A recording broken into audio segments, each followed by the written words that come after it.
Hi everyone, it's me Ajita with your physics lessons for your plus one. When you are hearing your physics for the plus one class, ചെറിയൊരു tension തോന്നുന്നുണ്ടോ? Because physics it has lots of complex numericals and concepts we have to link together. So at that time we may feel that it is too difficult. But never think so. Here we are doing a small try to make those complex facts as a simpler one. We are going to start with the first chapter of your plus one physics. It is kinematics. Kinematics is our first chapter. Kinematics means, kinematics, the word if you are splitting, kine plus matics. Kine means motion, matics means mathematics. So here we are dealing with the mathematics of motion, mathematical aspect, the quantitative aspect of motion we will be discussing in kinematics. So definitely we need certain quantities or parameters that describes the moving bodies all around us. Before going into that parameters, let me to share some basic knowledge about motion. When we can say body is moving, when you will say body is moving. Here you can see a car is moving from here to there. You will say that it is in motion. How can you say that it is in motion? Because it changes its position on passage of time. As time goes ahead, it changes its position. See here another one example.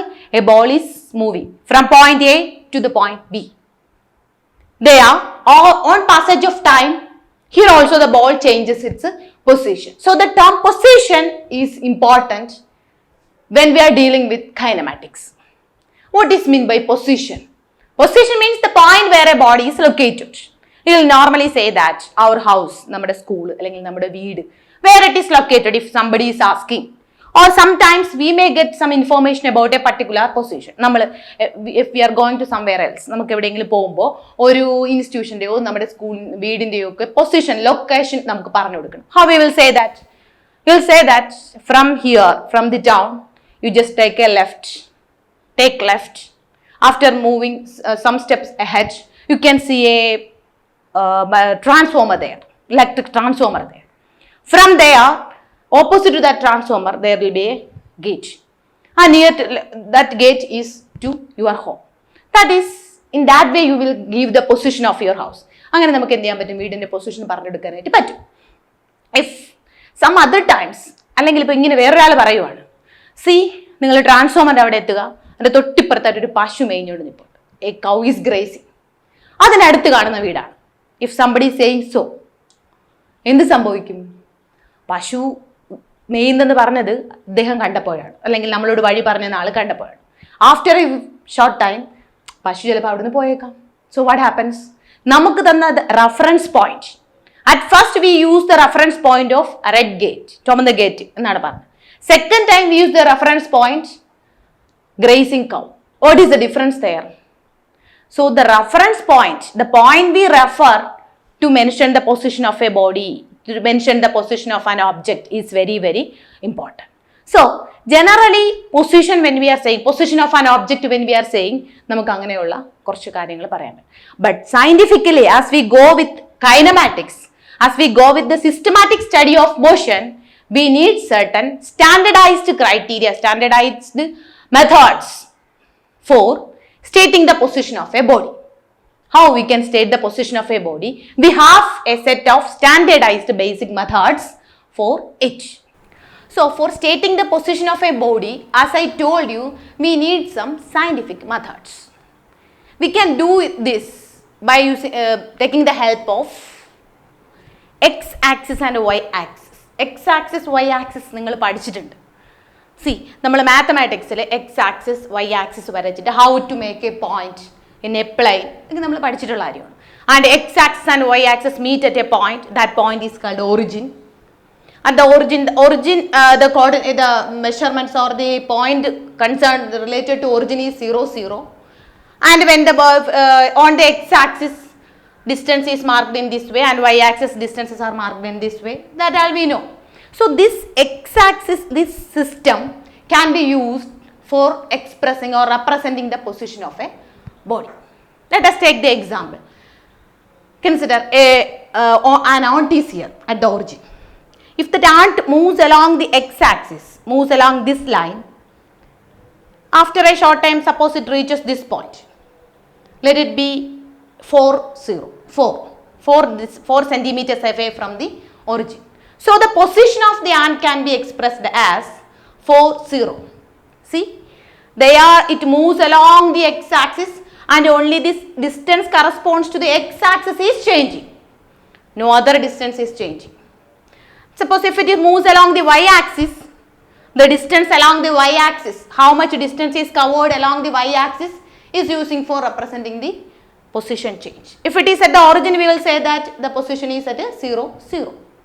So this x-y axis system we will use to represent the position of a body. Suppose if the body is at this point, not along the x-axis or along the y-axis, if this is at this point, what we can say? Therefore, stating the position of the body, we need the x distance as well as the y distance, right?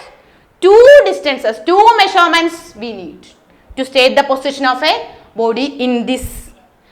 And this plane, now it is a plane. This plane is called xy plane because it is between x-axis and y-axis. That is, this is xy plane. So the position of the object is in the xy plane and we need two distances, x distance and x measurement along the x-axis and measurement along the y-axis in order to mention the position of that point, right? There we used two distances or two measurements.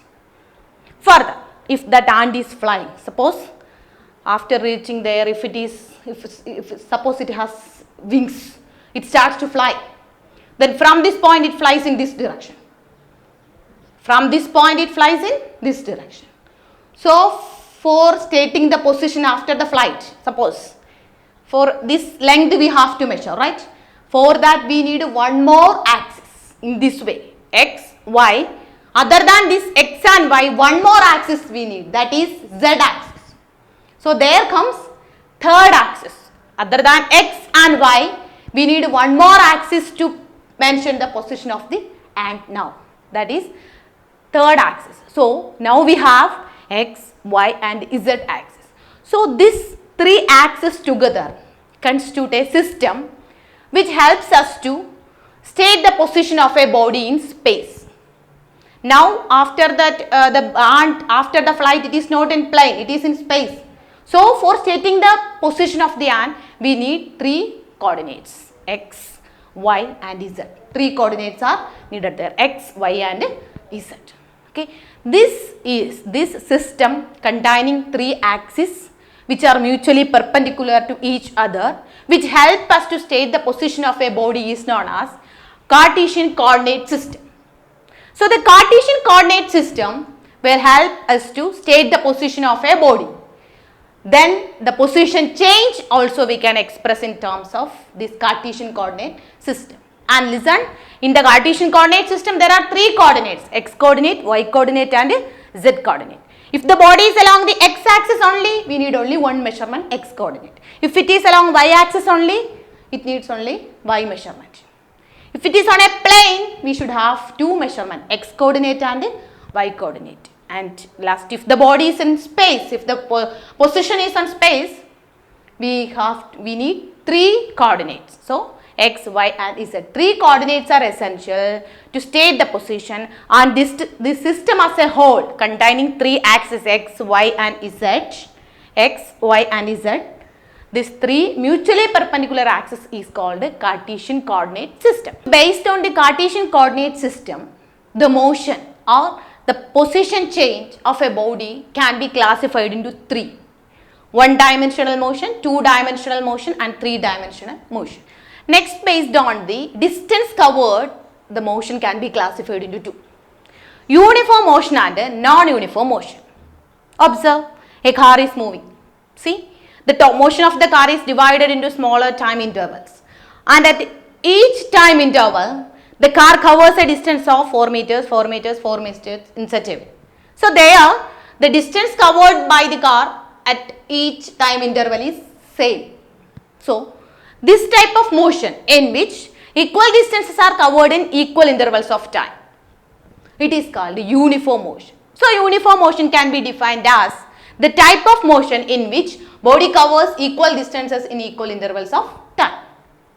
Next, observe the motion of the car in another way. Same car in another situation. Here you can see how the body is moving. Whether the distances are same at equal intervals? No. So, unequal distances are covered in equal intervals of time. This type of motion is called a non-uniform motion. So, non-uniform motion means a motion is said to be non-uniform if the body covers unequal distances in equal intervals of time. That is non-uniform motion. So, based on the distance covered at equal intervals, motion is classified into uniform and non-uniform. Now, we are entering into the parameters that defines the motion mathematically. First is distance and displacement. Okay. Now, consider 2 points A and B. The body changes its position from A to B. The body changes its position from A to B, and A is the initial point and B is the final point. Initial point means the point from where the journey starts. Final point means the point where the journey ends. So, here 2 points A and B is marked, and for changing the position from A to B, the two different paths are shown here. One is the straight line path, another is a curved path. What is the difference between these two paths? See, the straight line path from A to B, it is the shortest one, means the length is small, and not only that, the straight line path, the shortest path, always direct towards the final point B. But this curved path, see, at each time the direction changes and the path length is longer. So, a body can displace or change the position from A to B either through this shortest path or through this curved path.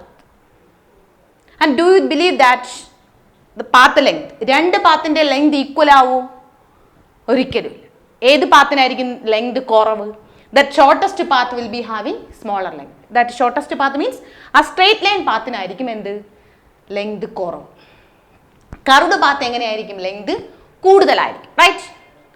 And this shortest distance between initial and final point, it is called the displacement. So, the displacement between 2 points is the shortest distance between initial point and final point. And നമ്മുടെ ഈ curved path, lengthy path, അതിൽ നമ്മൾ എന്ത് ചെയ്യുന്നു? Distance is more. If a person uses that path, എയിൽ നിന്നും ബിയിൽ എത്താനായിട്ട് ഈ curved path ഉപയോഗിച്ചാൽ their path length is greater. Displacement and distance. So, displacement is the shortest distance between initial and final point. And distance is the entire length of the path through which the body travels to reach the final point, right? And displacement, if we are considering that path, it is unidirectional, always direct towards the final point. So, displacement has a direction, but distance, you see, it does not have a definite direction. So, displacement is a quantity which is having specific direction also. That's why displacement is a vector quantity. Displacement is a vector quantity. But distance is a scalar quantity, because we know vectors and scalars. Vectors means which has a specific direction. Here the displacement has a specific direction. That's why displacement is a vector quantity and distance is a scalar quantity. And what about their unit? Both are path lengths. The unit of distance is meter and also displacement is meter. Same unit they both have. The difference is one is the shortest distance and another is the total length of the path. One is vector and another is scalar. Displacement is vector and distance is scalar. The displacement will be always less than or equal to the distance, because sometimes it can be equal to the distance when ഈ straight line പാത്തിൽ കൂടെയാണ് body travel ചെയ്യുന്നതെങ്കിൽ, if the object travels through the straight line path to change the position from A to B, their distance and displacement are same. There we can say both are equal. Otherwise, displacement is always less than or equal to distance. That's about displacement and distance.